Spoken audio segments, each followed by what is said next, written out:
Yes, brother. Who is the Antichrist and when it will come and who will fight with him? Can you enlighten on that?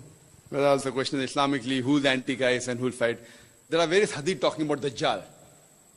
Dajjal will come, and Jesus Christ, peace be upon him, will come again. He's been raised up alive by Allah subhanahu wa ta'ala, and in his second coming, he will fight against this Dajjal. And there are various hadith talking about the Dajjal, that he'll be one-eyed, etc. So many people have given their own views who the Dajjal will be. So there are hadiths talking about the Dajjal. So surely before the world ends, this Dajjal will come. He'll be born. Isa alayhi salam will come again. He will see to it that he kills this Dajjal. Mahdi salam will come. And Khilafah will be established. So all these are there. So this is basically talking about the Dajjal, where there are various hadiths talking about it. Is Dajjal related to Jews? Is it from Jews? No, see, many things what is mentioned in the Bible may have also been mentioned in the Quran. What is mentioned in the Quran is also mentioned in the Bible. We agree it is correct. But there are many things which are mentioned there in the Bible which is not mentioned in the Quran. So it comes in the Mubah category, optional. But there are some things which are mentioned in the Bible which is against the Quran and Sahih Hadith that we don't have to agree at all. So whenever you read any other scripture, whether it be the Bible, whether it be the Veda or any other religious scripture, there are three categories. One is what matches with Quran and Sahih Hadith. Whatever matches with Quran and Sahih Hadith, we have to follow it and we agree it is correct. What goes against the Quran and Hadith, we say it is wrong. What does not go against matches comes in Mubah category. May be right, may be wrong. So there are things also mentioned about Antichrist in the Bible, that there will be 666 mentioned, 666. You know, all these things are there. So whatever matches with the Quran, we agree. What is against the Quran, we disagree. What is optional, may be right, may be wrong. Hope that answers the question. Because I'm happy, I'm a Muslim, that's what makes me happy, and that's the truth. Can we have the next question from a non-Muslim sister from this mic? Assalamu alaikum, Dr. Naik. Actually, my non-Muslim friend, I am asking this question on behalf of her. She attended your Universal Brotherhood conference and she really respects you. She believes in one God, but she is born in a Hindu family. So she thinks that whom she calls Brahma is what we call Khalik. So as long as he is following her religion, she should get salvation. Then how can we convince her that the only accepted religion to God is Islam? Thank you. Sister posed a question. One of our Hindu friends had come for my talk in Shah Alam, Universal Brotherhood, and she liked the lecture, but she said that who she considers Brahma as God is same as Khalik, so can she go to Jannah? If you read the Hindu scriptures, if you read Rig Ved, book number 2, hymn number 1, verse number 3, one of the attributes given to God is Brahma. Brahma is called as the creator God. We Muslims have got no objection if someone says Almighty God is creator. If you translate creator into Arabic, it becomes Khalik. So we Muslims have got no objection if someone says Almighty God is creator or Khalik or Brahma. But if someone says Brahma is Almighty God who has got 4 heads and on each head is a crown, we Muslims take strong objection to it because you're going against Svetasitra Upanishad, chapter number 4, verse number 19, which says, Na achasya pratima asti. Of that God there is no pratima. Pratima in Sanskrit means an image, a photograph, a painting, a picture, a portrait, a sculpture, a statue, an idol. So, the Hindu scriptures as well as the Vedas, Yajurveda chapter 32 verse number 3 says, Na achasya pratima asti. Of that God there is no image, there is no photograph, there is no painting, there is no picture, there is no sculpture, there is no idol. So the moment you give an image to God, that means it is not the true God. And in the Hindu scriptures, I had given a talk in Johor Muhammad Sallallahu Alaihi Wasallam in the world religious scriptures. In the Hindu scriptures, it prophesies the coming of Muhammad Sallallahu Alaihi Wasallam. If you read Bhavishya Purana, Parva 3, Khanda 3, Adhyay 3, Shlokas 5 to 8, it talks about Muhammad Sallallahu Alaihi Wasallam. If you read Bhavishya Purana, Parva 3, Khanda 3, Adhyay 3, Shlokas 10 to 27, it talks about Muhammad Sallallahu Alaihi Wasallam. If you read Bhavishya Purana, Parva 3, Khanda 1, Adhyay 3, Shlokas 21 to 23, it talks about Muhammad Sallallahu Alaihi Wasallam. If you read the Kuntap Suktas, Atharva Ved, book number 20, hymn number 127, verse number 1 to 14, it talks about Muhammad Sallallahu Alaihi Wasallam. I can give references from Hindu scriptures. Atharva Ved, book number 20, hymn number 21, verse number 6. Atharva Ved, book number 20, hymn number 21, verse number 7. It talks about Muhammad Sallallahu Alaihi Wasallam. Muhammad Sallallahu Alaihi Wasallam is called as the one who praises Ahmad in several places. In Yajurved chapter 31, verse number 18. In Rigved, book number 8, hymn number 6, verse number 10. In Atharvaved, book number 8, hymn number 5, verse number 16. In Atharvaved, book number 20, hymn number 126, verse number 14. He is called as Nara Shansa. Nar means man, Shansa means praises, one who praises. If you translate Nara Shansa into Arabic, it becomes Muhammad. He is named as Muhammad Nara Shansa in several places in Hindu scriptures. In Rigved, book number 1, hymn number 13, verse number 3. In Rigved, book number 1, hymn number 18, verse number 9. In Rigved, book number 1, hymn number 106, verse number 4. Rigved, book number 1, hymn number 142, verse number 3. Rigved, book number 2, hymn number 3, verse number 2. Rigved, book number 5, hymn number 5, verse number 2. Rigved, book number 7, hymn number 2, verse number 2. Rigved, book number 10, hymn number 100, verse number 3. Yajurved, chapter number 20, verse number 37. Yajurved, chapter number 20, verse 57. Yajurved, chapter number 21, verse number 31. Yajurved, chapter number 28, verse number 2. Yajurved, chapter number 28, verse number 19. Yajurved, chapter number 28, verse number 42. I can go on and giving references only of Hindu scriptures about the last and final messenger, Prophet Muhammad, peace be upon him. He is even prophesied as Kalki Avatar. If you read Kalki Purana, chapter number 2, verse number 5, 7, 11, 15, it says that the last and final messenger, his father's name shall be Vishnu Yas, that is servant of God. Abdullah, which was the name of Muhammad Sallallahu Alaihi Wasallam's father. His mother's name will be Sumati, which means peace, serenity. In Arabic, Amina, which was the name of the mother of Muhammad Sallallahu Alaihi Wasallam. He'll be born in the village of Sambala, that is the village of peace and serenity, Makkah. He'll be born in the family of the chief of village of Sambala. Muhammad Sallallahu Alaihi Wasallam was born in the family of Quraysh. It says he'll be born on 12th day of Madhav, 12th Rabi Awwal. He will have 4 friends, the first 4 Khulfa Rashidin. There are so many prophecies. So if she's a good Hindu, she should believe in one God who has got no idol and no image. He should believe in the last and final messenger, the Kalki Avatar Muhammad Sallallahu Alaihi Wasallam. Hope that answers the question. Thank you.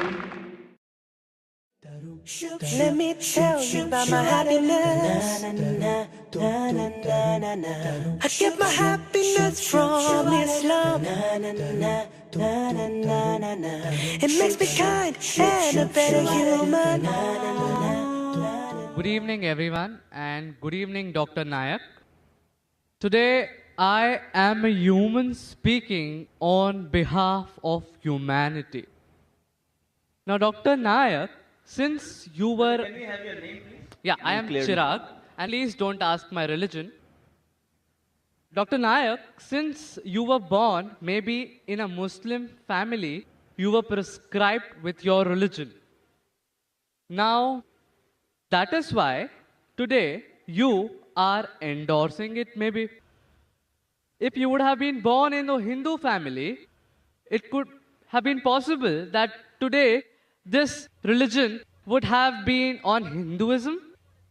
This, I feel, is an extreme case of ethnocentrism, wherein you feel your religion, culture, beliefs, and ideas are supreme.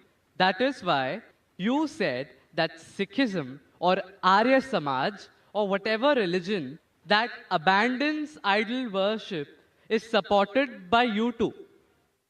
According to me, we should be discussing a larger religion of humanity and not keep juggling here. Any comments or justification, sir? Very good question. He says that because I was born in a Muslim family, that's the reason I'm endorsing Islam. Maybe if I was born in a Hindu family, I would be endorsing Hinduism, and I'm supporting Arya Samaj and Sikhism because it matches my view, and I'm juggling around. I should rather speak about broader aspect. Very good question. Yes. Brother, I agree with you. Till the age of 19, I was a Muslim only because my father was a Muslim. After the age of 19, when I started studying about comparative religion, now I'm a Muslim by choice. And believe me, if you can point out any other religion to me better than Islam, I'm ready to accept that religion today. Today. Sir, I'm endorsing the religion of humanity. Brother, I'll come to it. Yeah. I'll come to it. Yeah. I'm telling anyone proves to me logically, scientifically, any other religion better than Islam, I am ready to accept it. You're talking about humanity. Who wrote this religion, humanity? Mahatma Gandhi? Who wrote it? You know, a Muslim cannot be a good Muslim unless he's a good human being. That every religion says, religion says. Brother, let me complete my answer. Yes, sir. Are you here to hear my answer or are you here to give your views? I would like to have a healthy discussion and reach to a logical conclusion. This is not a debate session. Not at all. I never said. So listen to my answer. After my answer, you can give your comment. Okay, please. Let me finish my answer. Keep on interjecting. That means you listen to my answer. Carry on. Listen carefully. Yeah. Something is going, Mahabharata is going in your mind. How will you listen? When Please carry on. When you read out your question, did I interrupt? Please carry on. Did I interrupt? You did not. Please carry on. Everything writing down, coming, asking question. I said. I'm giving the reply. Listen, this is my reply. I'm listening. So why are you commenting? Please carry on, sir. Please justify. Tell me your answer. If you listen to my answer, you'll understand. Otherwise, all this more than 100,000 people will understand, yet you'll have the same question. I'm a medical doctor. A person can't concentrate on two different things. Listen to the answer. After the answer is over, no problem. So what you have to realize, you're talking about humanity. First you said, don't ask my religion. Then you're saying, I am endorsing humanity. First of all, you're ashamed to identify your view. Then you're talking about humanity. I'm asking the question, who wrote this book called Humanity? Is there any book? Is there any guidelines of humanity? I'm telling you, a Muslim cannot be a Muslim until he's a good human being. Every religion doesn't say that. I'm sorry to say that. You have not studied the other religions. I can give a talk. I can give you quotations from the Vedas, quotation from Hindu scriptures, quotation from the Bible, which goes against humanity. I'm not here to criticize any religion. If you have not studied any religion, please don't say anything which you have no knowledge of. Quran says, Fas'alu ahli zikri in kuntum ta'alamun. Surah Nahl chapter 16 verse 43, Surah Anbiya chapter 21 verse number 7. You are not a student of comparative religion. So please don't make comments without knowing. I can give you quotations from the Bible against humanity. I challenge you to point out a single verse of the Quran or single teaching of Prophet Muhammad, peace be upon him, which is against humanity. So don't tell me every religion says that. Sorry, your knowledge is very weak. What I'm trying to tell you, humanity means, okay, you're in standard 2. I am talking about not only passing school, not only graduation, you have to become postgraduate. Islam means higher level. Only humanity is low level. No Muslim can be a good Muslim unless he's a good human. I challenge you to point out a single teaching of Islam which is against humanity. You may not be knowing the logical background, the logical reason why Islam has prescribed that teaching, and you may think it is against humanity. Like I would say, oh, doctor is giving me injection, it is poking me. But that injection is good for you. You know, doctor is cutting up my tummy. He's cutting up my tummy to save your life. So doctor knows, you don't know. If I have two choices, okay, passing standard 2 or 3 or doing post-graduation, I would prefer post-graduation. Why only standard 2 and 3? Humanity is good. But Islam is far superior than that. Regarding your question, I am endorsing Islam because I was born in a Muslim family. I told you, I challenge you, if anyone proves to me any other religion, I've studied most of the major religions, and I think Islam is the most logical, the best religion for humanity. It is the only religion which has the solution for humanity. Allah says in Surah Al-Imran, chapter number 3, verse number 19, Inna Dina Indallah al-Islam. The only religion acceptable in the sight of Almighty God is Islam. And for your information, your argument is so weak. Do you know, out of more than 30 scholars that we have from different parts of the world, more than 10, they were not born in a Muslim family. Do you know that? I'd like you to answer this question. Do you know that? Out of 30 people speaking from the stage, more than 10, they were not born Muslim. Do you know that? Sir, I attached maybe. I'm asking you a question. Do you know that? No, yes I don't or no? know that. So that means the whole argument falls down. Out of the 30 people speaking from different parts of the world, more than 10 are from America, 4 are from Canada, few are from UK, we are from Malaysia, we have a couple from Saudi Arabia, from UAE, from Somalia, from Sudan, and more than 10, they were born in non-Muslim families. They grew up. Some accepted Islam in the teenage, some accepted Islam in the 20s, some in 30s. And Allah gave them hidayah. They are Muslims by choice. So your logic that because we are born in Muslim family, therefore I'm endorsing. These people weren't born in Muslim family. They were born in Christian family. They were born in non-Muslim family. Yet they're endorsing Islam. Why? Because they have studied.